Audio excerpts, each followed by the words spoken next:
Hey, everybody, welcome to the SCB Steelers Inside Blitz, presented by DEK Roofing Incorporated of South Florida. And great to be back with you this week. And we're getting ready for another great show tomorrow night on the podcast. And, with OTAs beginning, I always feel like it's a good time to bring some perspective, some much needed perspective from an older fan, I guess you could say. Um, and I think the angle I'm going to go down here is expectations at OTA.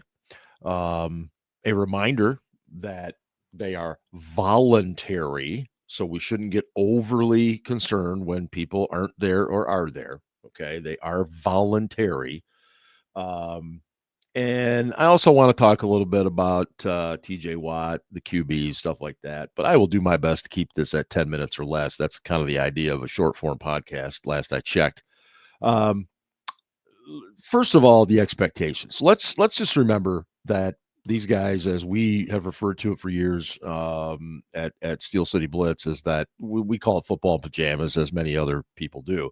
This doesn't mean they're not busting their asses. It doesn't mean that they're not, doing all the things that you need to do to prepare yourself for a season. It just simply means that it's very difficult to get a true handle on a young player, especially on what they are capable of. So when you see comments about, boy, Jack Sawyer looks good out there, and it's like, okay, I would think he will look good out there. He was drafted. He should look good. I that's what we need to see. But at the same time, just understand that this is all implementation stuff. This is install stuff. They're learning. They're doing a little bit of everything. And so I don't get overly wound up about things. Hey, Mason Rudolph just completed a beautiful pass over the middle. Well, I would hope so, because there's no defense on him, on his receiver, and he had no pass rush in his face either. So I would hope that he was able to complete a pass over the middle. Again, look, I'm being a little over the top. I get it. But we have to remember to keep perspective on these things. When we get to training camp in Latrobe this summer and Jack Sawyer's blowing people up, you damn right we'll notice that. And when Mason Rudolph is throwing dimes across the middle with guys in coverage, pass rushers in his face, then yeah, we're gonna talk about that. But right now, we have to keep a little bit of perspective in relation to this kind of stuff. Now, obviously, many of you are concerned that TJ Watt is not at these workouts. And again, I stress the word voluntary, as I have a couple times already within the first 3 minutes here, and probably will continue to do so throughout the next few minutes. He wants to get paid, okay? And I don't think any of us are in any position to blame him for that. He has played extremely well. You could argue his one Defensive Player of the Year award should maybe be two at the absolute worst. He has been the ideal pass rusher, turnover maker in the league. Okay, now did he have a down year last year by his standards? Absolutely, absolutely. We know he played banged up. We don't know the extent of what he was dealing with, but he at times didn't have a lot of help. Okay, and I'm going to actually refer to the Steel City Blitz podcast resident Archie Bunker, Ben Anderson. He's the one that brought this up, and it's an excellent point. Okay, it's an excellent point. When we're talking about money right now, and to make him the highest paid edge rusher in the league, you're going to need to get into that $40 million range. Okay, so we see that number and we think, oh my God, he's going to be 31. He's declining. We can't pay them, can't pay him this much, whatever. Keep in mind that 40 million right now is a lower percentage of the salary cap now than that $28 million he got on his last deal. And I think that's an important thing to consider here. And it's not just us that realize that. I'm pretty confident Omar Khan knows this too. And the point is that the cap just keeps going up, up, up. so do salaries, but clearly this is a situation where they should be able to get this done. Obviously, the Steelers are the Steelers, and they're not just going to hand over a boatload of money without some serious consideration of the situation, the player, and everything else. And when you tie all those things in together, the only thing that concerns me with Trent Jordan Watt is just that history shows pass rushers start to decline pretty significantly when they hit 31, 32 years of age. Um, and there's many that wonder if we didn't start seeing that last year a little bit with him. So I am not worried about this. I think it will get done relatively soon. They will have him for training camp. I right now, if you grabbed Mike Tomlin in a private moment and said, "Mike, are you how you feel about Watt not being here?" He's probably going to laugh. Okay, he's probably going to laugh and say, "Look, he's a veteran. He knows what he's doing. He knows what we're doing. I'm not concerned about it." Now, you can suggest that this is very, very different than when he held his hold in, when he was working out individual drills but wasn't doing anything team type, and that maybe just not being here is a little bit stronger stance. That's fine. That's fine. And and his brother JJ was um, quoted, I think today, maybe yesterday, with some stuff about. I mean, he kind of beat around the bush a little bit, but he was basically saying the Steelers could have and should have done this last year, and things would be a lot better. And he's not necessarily wrong. Okay, he's not necessarily wrong. I think we on our podcast we've talked numerous times that they probably should have done this last year, but for reasons known to them, they chose not to. So I'm not worried about it. It's going to get done. Whether you agree that he should be the highest paid pass rusher at his age, it doesn't matter. They want him to be a one helmet guy, and I firmly believe he will be.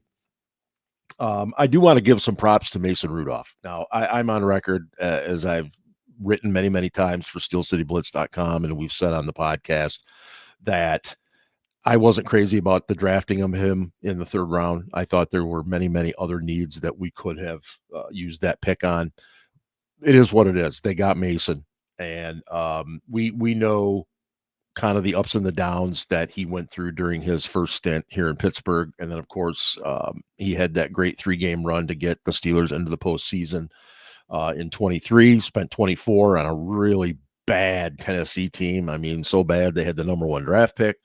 And now he's back, and he's handled himself as professionally well as you could ask. And I think he's to be given credit for that, because I think he also knows what we know, that he could go from the guy that the microphones and the cameras go to every single day to right back to being the guy that no one cares about.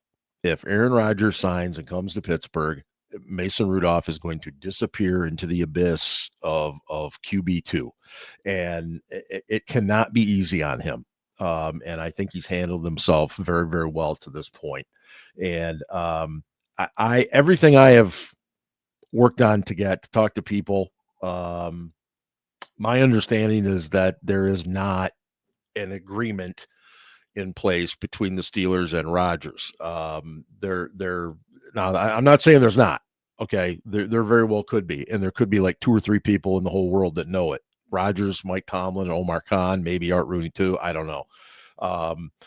But I, as an old school person with regards to the game of football, I don't like the idea of seeing him show up, at training camp to meet this team for the first time. You've got to build cohesion. You've got to build camaraderie and a team attitude. And I just don't know how you do that walking in. I don't care who you are, how great you are, what your resume is. I just don't know how you do that in that situation. And the blonde bomber, Terry Bradshaw, was on an Arkansas radio station, and he kind of felt the same way. I believe he added in something about stay in California and eat bark. Gotta love the blonde bomber, baby. But to me, it's not about that. It's just about the fact that what are you really gaining by bringing him in? Are you gaining 1, 2, maybe 3 extra wins? Is it enough to get you in the playoffs? Now, look, I think if we knew ahead of time that it was going to guarantee us at the very least he was going to win us a playoff game, I think we'd all sign up for it, right? just to get that monkey off of our back. But I just don't feel that confident that that's what's going to happen. He did play better last year at the end of the season for the Jets, but I mean, there really wasn't anything on the line for the Jets at that time. And I still have concerns about his overall ability to play. But I right now, I'm totally fine. Roll with Mason.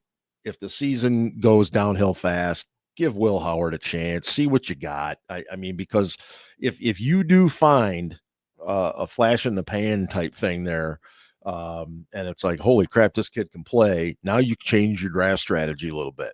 And if you find out that he is a 6th-round rookie, well, then you stick to your original draft plan for 26, and you grab one of these top quarterbacks that are coming out. So I don't see it as overly difficult in the thought process, but we'll see. I don't know.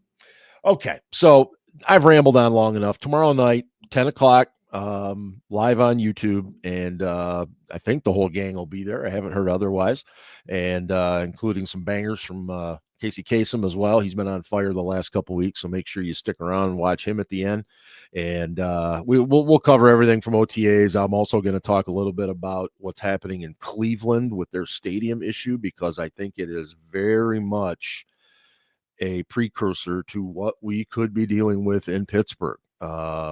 As everybody's getting big shiny new stadiums, and I have to believe the Steelers organization might be tempted. So we'll talk about that and a whole lot more coming up on the show tomorrow night. That's Thursday night, 10 p.m. And hey, go Steelers.